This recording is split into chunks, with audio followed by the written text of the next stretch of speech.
హైడ్రా కార్యాలయం ఎదుట డీఆర్ఎఫ్ సిబ్బంది ధర్నా చేపట్టారు. జీతంలో 5,000 రూపాయలు కట్ చేయడంతో డీఆర్ఎఫ్ సిబ్బంది విధులు బహిష్కరించారు. హైడ్రాలో 1,100 మంది అవుట్ సోర్సింగ్ సిబ్బంది విధులు నిర్వహిస్తున్నారు. ఇప్పుడు డీఆర్ఎఫ్ సిబ్బంది ధర్నాతో మాన్సూన్ సర్వీసులపై ప్రభావం పడుతుంది. ఇదే అంశంపై మరింత సమాచారం ప్రతినిధి నుమాన్ అందిస్తారు. నుమాన్, సుమిత్ర, ఇటు హైడ్రాకు డిఆర్ఎఫ్ టీమ్స్ బిగ్ షాక్ ఇచ్చాయని చెప్పొచ్చు. విధులు బహిష్కరించి పెద్ద ఎత్తున హైడ్రా కార్యాలయం ముందు ఆందోళన దిగినటువంటి పరిస్థితి.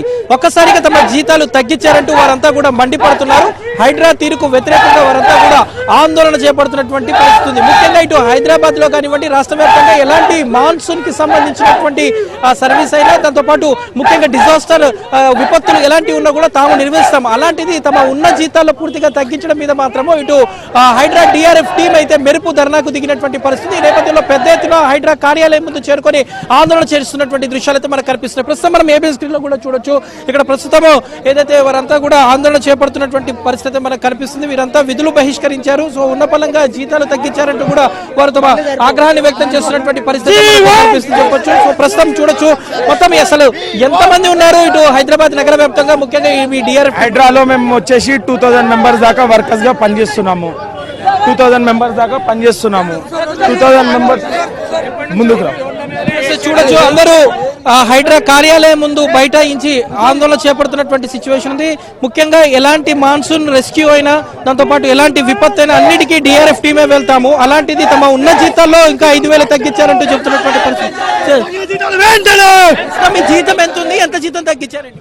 5,000 రూపీస్. నాది ఎన్ఫోర్స్మెంట్ ప్యాకేజ్ 10. నాకు జీతం వచ్చేసి 24,000 వచ్చేది. టోటల్ జీతం కటింగ్ అయ్యి 21 చిల్లర వచ్చేది. ఇప్పుడు ప్యాకేజ్ 19 చేసి ప్యాకేజ్ 7లోకి మార్చి ఏం చేశారంటే దాన్ని 17,000 చిల్లర పడ్డది. నేను వచ్చేది ఇబ్రాహీంపట్నంకి వెళ్ళి మంచాలకి వెళ్ళి వస్తా. నాకు పెట్రోల్కి నెలకు 6,000 రూపాయలు తగ్గుతుంది. ఆ 17,000 6,000 రూపాయలు పోతే ఒక ఆబ్సెంట్ కొడతామా? ఒక ఆబ్సెంట్ అయినా సాలరీ కట్టు. ఒకవేళ మనం అప్లికేషన్ పెట్టుకోవాలన్నా, ఏదైనా పేపర్ ఇవ్వాలన్నా వాట్సాప్ లో పెడితే తీసుకోరు. ఖచ్చితంగా ఇటుకే రావాలి. ఏమేమి రెస్క్యూ నిర్వహిస్తారు? ఎక్కడెక్కడికి వెళ్తారు? మేము ఫైర్ లో రెస్క్యూ చేస్తాము, ట్రాఫిక్ క్లియర్ చేస్తాము, ప్రతి ఒక్క ఉపాధి చేస్తాము. హైడ్రా డెడ్ బాడీ కంప్లీట్ కూడా ఇస్తాం. వనసలపురంలో టీమ్ 3 వెహికల్ ఉంటుంది. నేను 2 years చేశాను డెడ్ బాడీ కంప్లీట్.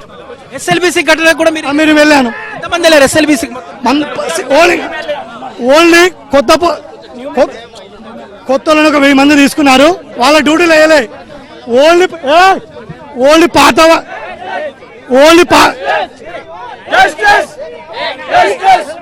పాత వాళ్ళు ఎవరు మాత్రం ఉన్నారో 2018, 19, 20 బ్యాచ్ ఎవరు మాత్రం ఉన్నారో వాళ్ళని మాత్రమే డ్యూటీలు వేశారు. కొత్త వాళ్ళకి వేయలేదు. 12 రోజులు పోయాము. నేను మా ఇంటికాడ కూడా చెప్పి వెళ్ళాను, వస్తే రావచ్చు లేకపోతే లేదు. ఓపెన్గా చెప్పి వెళ్ళాను. మాకు డబ్బులు ఇస్తా అని చెప్పారు. అవి ఎస్ఎల్బి టన్నెల్ వెళ్తే రూపాయి రాలేదు ఇప్పటి వరకు. మాకు న్యాయం జరుగుతుందని నమ్మకం లేదు.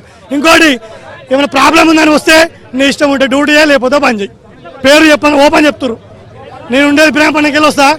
వనసలపురంలో 2 years చేశా. సెక్రటరీలో డ్యూటీ చేశాను. సెక్రటరీలో డ్యూటీ చేస్తే 1 month చేశాను. 1 month డ్యూటీ చేస్తా. నాకు ఇబ్బంది అవుతుంది. మా డాడీ హ్యాండిక్యాప్ నేను రాలేనంటే నీ ఇష్టం ఉంటే డ్యూటీ లేకపోతే పని చేయని చెప్పారు. చెప్పండి, మీరు ఎన్ని సంవత్సరాలు చేస్తున్నారు? సార్, నేను జిహెచ్ఎంసీ నుంచి వెళ్ళి ఇప్పటి వరకు 24 ఏళ్ళ నుంచి నేను పనిచేస్తున్నాను.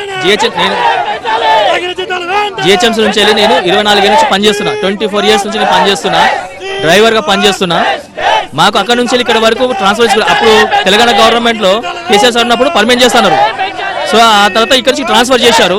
ఇక్కడికి వచ్చిన తర్వాత మాకు ఉద్యోగ పరంగా జీతాలు వేస్తా అని చెప్పి మాటిచ్చి, ఉద్యోగాల పరంగా జీతాలు వేస్తా మాటిచ్చేసి జీతాలు తగ్గించారు. ఇక్కడికి కమిషనర్ రంగనాథ్ చెప్పారా ఎప్పుడైనా ఈ పరిస్థితి? ఎప్పుడైనా ఆయన దృష్టికి తీసుకెళ్లారా? మేము అడ్మిన్ సార్ దగ్గరికి, కమిషనర్ సార్ కూడా దృష్టికి తీసుకెళ్ళాము. ఇంత ముందుకు 2 సార్లు మీటింగ్ కూడా వచ్చాము.